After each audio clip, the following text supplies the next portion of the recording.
কল্পনা করুন, আজ থেকে প্রায় ১৪০০ বছর আগের এক অন্ধকার রাত। আরবের মরুভূমি তখন নিস্তব্ধ, কিন্তু অদৃশ্য জগতে বইছে এক মহা আতঙ্ক। এক সময় ছিল যখন শক্তিশালী জিনেরা আকাশ ছুঁতে পারত। তারা নীল আসমানের সীমানায় গিয়ে আড়ি পেতে বসে থাকত। সেখান থেকে তারা ফেরেশতাদের গোপন কথোপকথন শোনার চেষ্টা করত। পৃথিবীতে আগামীতে কি ঘটতে যাচ্ছে, কার মৃত্যু হবে কিংবা কার ভাগ্য বদল হবে, সেই চুরি করা তথ্যগুলো তারা পৃথিবীতে এসে জাদুকর আর ভবিষ্যৎ বক্তাদের কানে ফিসফিস করে বলে দিত।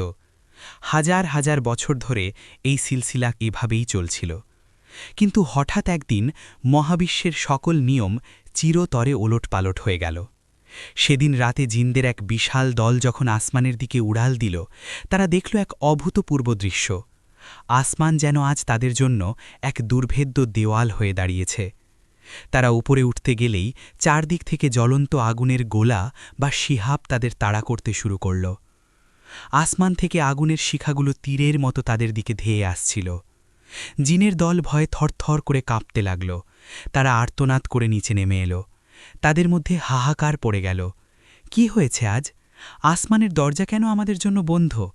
কেন আজ আমাদের উপরে এই অগ্নিবর্ষণ? তারা বুঝতে পারল, আসমান আজ পাহারা দেওয়া হচ্ছে।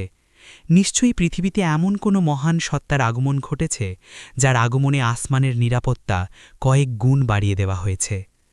জিন জাতির প্রধানেরা এক জরুরি বৈঠকে বসল। তারা সিদ্ধান্ত নিল, এই রহস্য উদ্ঘাটন করতেই হবে। তারা জিনদের বিভিন্ন দলকে নির্দেশ দিল, পৃথিবীর পূর্ব থেকে পশ্চিম, উত্তর থেকে দক্ষিণ প্রতিটি বালুকণা খুঁজে দেখো, প্রতিটি পাহাড় আর উপত্যকায় যাও, খুঁজে বের করো সেই কারণ যার জন্য আজ আসমান আমাদের জন্য অবরুদ্ধ করা হয়েছে। নির্দেশ পেয়ে জিনের দলগুলো পৃথিবীর আনাচে কানাচে ছড়িয়ে পড়ল। তাদের একটি দল আরবের তেহামা অঞ্চলের দিকে এগিয়ে চলল। সেই সময় আল্লাহর রাসূল হজরত মুহাম্মদ সাল্লাল্লাহু আলাইহি ওয়াসাল্লাম তার সাহাবীদের নিয়ে উকাজ বাজার থেকে ফেরার পথে ওয়াদি নাখলা নামক এক নির্জন স্থানে অবস্থান করছিলেন। ভোরের সময় হয়ে এল। রাসূল সাহাবীদের নিয়ে নামাজে দাঁড়ালেন। ভোরের সেই স্নিগ্ধ নিস্তব্ধতায় রাসূল উচ্চস্বরে কুরআন তেলাওয়াত শুরু করলেন। ঠিক সেই মুহূর্তে জিনদের সেই দলটি সেই পথ দিয়ে যাচ্ছিল। কোরআনের সেই ঐশ্বর্যিক সুর যখন তাদের কানে পৌঁছল, তারা যেন মন্ত্রমুগ্ধ হয়ে গেল। তারা একে অপরকে বলতে লাগল, চুপ করো, শোনো, এই সেই বাণী যার সন্ধানে আমরা বের হয়েছি। রাসূল যখন তেলাওয়াত করছিলেন, জিনেরা অবাক হয়ে শুনছিল। তারা এর আগে বহু কবি আর জাদুকরের কথা শুনেছে, কিন্তু এমন বাণী তারা জীবনেও শোনেনি। প্রতিটি আয়াত তাদের হৃদয়ে হাতুড়ির মতো আঘাত করছিল। তারা বুঝতে পারল, এটি কোনো মানুষের কথা নয়, এটি খোদ মহাবিশ্বের স্রষ্টার কালাম। তাদের অহংকার চূর্ণ হয়ে গেল। সেই মুহূর্তেই তারা সত্যের আলো দেখতে পেল। তারা এক মুহূর্ত দেরি করল না। কোরআনের অলৌকিকতা দেখে তারা সেখানেই আল্লাহর একত্ববাদের সাক্ষ্য দিল। রাসূলুল্লাহ সাল্লাল্লাহু আলাইহি ওয়াসাল্লামের তেলাওয়াত শেষ হল। ভোরের আলো ফুটতে শুরু করেছে, কিন্তু সেই ৭ জন জিনের মনে তখন এক অন্যরকম আলোর সূর্যোদয় হয়েছে। তারা আর আগের মতো সেই চোর বা গুপ্তচর জিন নেই, তারা এখন মুমিন জিন। তারা যখন ওয়াদি নাখলা থেকে তাদের নিজ আস্তানার দিকে উড়াল দিল, তাদের চোখে মুখে ছিল এক স্বর্গীয় প্রশান্তি, আর অন্তরে ছিল এক গুরু দায়িত্বের চাপ। তারা জানত, তাদের পুরো জাতি এখন এক মহা বিভ্রান্তির অন্ধকারে ডুবে আছে। তারা জানত, তাদের ভাইবোনেরা এখনও আকাশের খবর চুরির আশায় আগুনের গোলার আঘাতে দগ্ধ হচ্ছে। এই সত্য তাদের পৌঁছে দিতেই হবে। ফিরে আসার দৃশ্য, ব্যাকুল অপেক্ষা। জিনদের সেই বিশাল আস্তানায় তখন চরম উত্তেজনা। জিনের সর্দাররা অস্থির হয়ে পায়চারা করছে। তাদের গুপ্তচররা খালি হাতে ফিরছে। কেউ কেউ আগুনে ঝলসে যাওয়া শরীর নিয়ে কাতরাচ্ছে। ঠিক সেই মুহূর্তে ৭ জন জিনের এই দলটি সেখানে পৌঁছাল। কিন্তু তাদের চেহারায় কোনো ভয়ের চিহ্ন নেই, বরং এক অদ্ভুত নূর বা জ্যোতি খেলা করছে। তাদের দেখে সবাই ভিড় করে দাঁড়াল। চারদিকে পিনপতন নীরবতা। জিনের সর্দার গর্জে উঠে জিজ্ঞেস করল, কোথায় গিয়েছিলে তোমরা? আমাদের আকাশ কেন অবরুদ্ধ? কেন আমাদের ওপর এই আগুনের বৃষ্টি? তোমরা কি কোনো খবর পেয়েছ?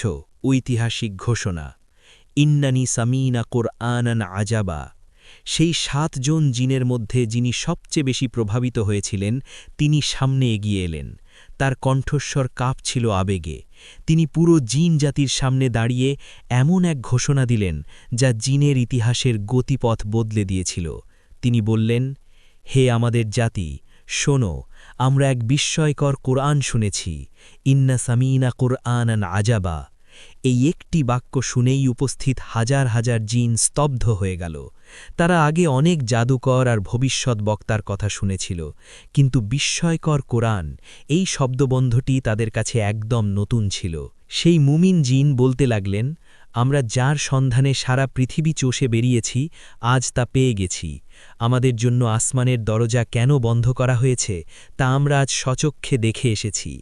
আমরা মক্কার এক উপত্যকায় এমন এক মানবের তেলাওয়াত শুনেছি যার শব্দগুলো আমাদের হৃদয়ের প্রতিটি তন্ত্রীতে কাঁপন ধরিয়ে দিয়েছে।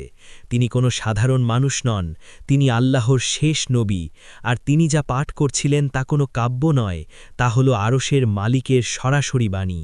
তিনি আরও ব্যাখ্যা করলেন, এই কোরআন আমাদের সঠিক পথ দেখায়, ইয়াহদি ইলার রুশদি। এটি শোনার পর আমাদের মনে এক মুহূর্তের জন্য সংশয় থাকেনি যে এটিই পরম সত্য। তাই আমরা আর দেরি করিনি, আমরা তার ওপর ঈমান এনেছি, ফা আমান্না বিহি। মুমিন জিনরা তাদের জাতিকে চোখে আঙুল দিয়ে দেখিয়ে দিল তাদের দীর্ঘদিনের ভুলগুলো। তারা বলল, আমরা এতদিন ভাবতাম আল্লাহ বোধহয় কাউকে পুনরায় জীবিত করবেন না। আমরা ভাবতাম জিনেরাই বোধহয় পৃথিবীর সবচেয়ে শক্তিশালী সৃষ্টি, কিন্তু আজ আমরা বুঝেছি আমাদের রব একজনই, তার কোনো স্ত্রী নেই, কোনো সন্তান নেই। আমাদের জাতির নির্বোধেরা আল্লাহর নামে যেসব মিথ্যে অপবাদ দিত, আজ থেকে আমরা তা প্রত্যাখ্যান করলাম। এই কথা শুনে জিনদের মধ্যে এক বিশাল হট্টগোল শুরু হয়ে গেল। একদল বলতে লাগল, তোমরা কি পাগল হয়ে গেলে? একজন মানুষের কথায় বিশ্বাস করলে? আসমানের ক্ষমতা ছেড়ে দিলে? আবার অন্য এক দল, যারা সত্যের পিপাসু ছিল, তারা বলল, না, তাদের চেহারায় এই নূর মিথ্যে হতে পারে না। তাদের কণ্ঠে যে সত্যের তেজ আছে তা জাদুকরদের কণ্ঠে থাকে না। মুমিন জিনরা তাদের জাতিকে আরও বোঝাতে লাগল। তারা বলল, মনে রেখো, আসমানে পাহারাদার ফেরেশতা বাড়ানো হয়েছে শুধু এই কোরআনকে রক্ষা করার জন্য, যাতে কোনো শয়তান জিন এতে কোনো ভেজাল মিশাতে না পারে। আকাশ থেকে শয়তানদের বিতাড়িত করা হচ্ছে, কারণ এখন থেকে সরাসরি আল্লাহর কিতাব মানুষের কাছে আসছে। আমাদের আর আকাশের খবরের দরকার নেই, আমাদের সামনে এখন জান্নাত আর জাহান্নামের খবর চলে এসেছে। তারা আরও বলল, আমাদের মধ্যে কেউ আছে মুমিন, আবার কেউ আছে পাপিষ্ঠ। আমরা অনেক দলে বিভক্ত, কিন্তু মনে রেখো, আমরা পৃথিবীতে আল্লাহকে ফাঁকি দিতে পারব না এবং পালিয়েও তার হাত থেকে বাঁচতে পারব না। তাই সময় থাকতেই হেদায়াতের পথে এসো। সেই 7 জন জিনের দাওয়াতের তেজ এতটাই ছিল যে দলে দলে জিনেরা তাদের কাছে এসে ইসলামের কথা শুনতে চাইল। সেই রাতে জিনদের আস্তানায় কুরআনের বাণী গুঞ্জরিত হতে লাগল। যারা এতদিন অন্ধকার গুহায় জাদুকরি মন্ত্র জপ করত, তারা আজ আল্লাহর সিজদায় লুটিয়ে পড়ল। জিনের সর্দাররা পর্যন্ত তাদের তলোয়ার নামিয়ে রাখল। এক বিশাল বৈপ্লবিক পরিবর্তন ঘটে গেল জিনের জগতে। রাসূলুল্লাহ সাল্লাল্লাহু আলাইহি ওয়াসাল্লামের সাথে জিনদের দ্বিতীয় সাক্ষাৎ।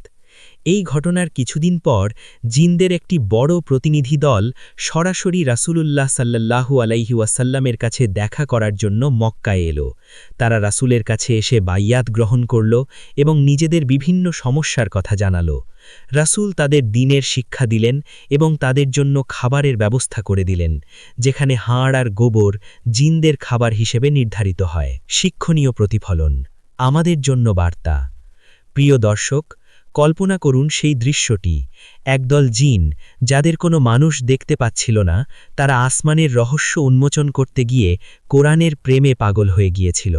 তারা তাদের পুরো জাতিকে পাল্টে দেওয়ার জন্য জান প্রাণ বাজি রেখেছিল। আজকের জন্য শিক্ষা: ১. কোরআনের শক্তি। কোরআন শুধু মানুষের নয়, জিনদের মতো শক্তিশালী সৃষ্টিকেও বশ করতে পারে। ২. সত্যের দাওয়াত।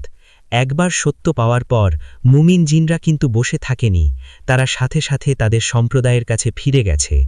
আমাদের মাঝে যারা আজ এই সত্য শুনছি, আমাদের দায়িত্ব কি? আমরা কি অন্যকে এই পথে ডাকছি? ৩. আসমানের পরিবর্তন। আমাদের মনে রাখতে হবে, এই মহাবিশ্বের প্রতিটি পরিবর্তন, হোক তা আসমানে বা জমিনে, তা আল্লাহর এক মহান পরিকল্পনার অংশ। জিনেরা তা বুঝেছিল, আমরা কি বুঝেছি? এই দীর্ঘ যাত্রায় আমরা জানলাম কিভাবে একদল জিন অন্ধকারের গুপ্তচর্যি থেকে সত্যের আলোকবর্তিকা হয়ে দাঁড়িয়েছিল। কোরআনের বাণী যখন তাদের কানে পৌঁছেছিল তারা তাদের হাজার বছরের অহংকার বিসর্জন দিয়েছিল। আজ সেই কোরআন আমাদের কাছে আছে। আজ আমরা কেন বিমুখ? জিনেরা যদি কোরআনের বিস্ময় বুঝতে পারে, তাহলে আমরা শ্রেষ্ঠ সৃষ্টি মানুষ হয়ে কেন পারব না? আসুন আমরা আমাদের হৃদয়ের কান পেতে আল্লাহর এই কালাম শুনি, যেমনটি শুনেছিল সেই 7 জন জিন। হয়তো আপনার জীবনও আজ বদলে যাবে চিরতরে। হে আল্লাহ, আমাদের হৃদয়কে কোরআনের জন্য উন্মুক্ত করে দাও। আমাদের জিন এবং ইনসানের মধ্যে যারা মুমিন, তাদের সবাইকে তোমার জান্নাতে একত্রিত করো। আমিন।